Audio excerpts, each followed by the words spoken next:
Soos met my F. Marlies, moenie dat die titel Threesome jou afsit nie.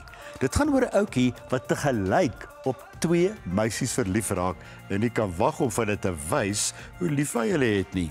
Die probleem is, alles gebeur tegelyk, maar o wee, die gevolge is rampspoedig. Threesome is 'n baie gemaklike fliek wat waarsku teen die gevolge wanneer emosies hand uitdruk. Alles gaan hunky-dory tot 'n paar maande later wanneer die verrassings kom. 'n Dubbel door daarvan. Wat maak die arme ouetjie wat nie selfbeheersing kon toepas nie? Dit is 'n fliek met 'n sterk morele boodskap wat waarsku teen impulsiewe besluite. Gelukkig is hy 'n verantwoordelike ontvanger van kontroversiële nuus, maar die werklikheid is nie so eenvoudig nie. Ja, daar is sensuele tonele, maar niks so erg dat dit kan aanstoot gee nie.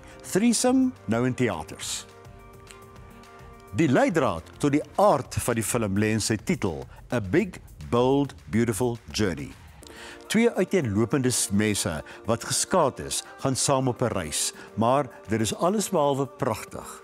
Hulle word met die swak plekke in hul eie persoonlikhede gekonfronteer en kry 'n skok. Moenie dink jy gaan kyk na 'n romantiese komedie nie. Dit gaan eerder oor hoe 2 verdwaalde siele wat seergemaak en verlate is, mekaar op 'n reis ontmoet.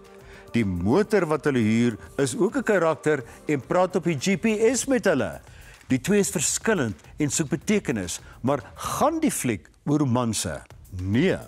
Dit handel oor om jouself te leer ken, om te weet wie jy is en om die foute van die verlede te verstaan, selfs reg te maak.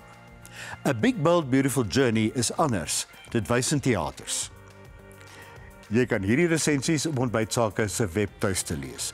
Volgende week praat ons oor 'n dokter wat haar geheue verloor in Doc en 'n macho fliek Him. Geniet die flieks in teaters die week.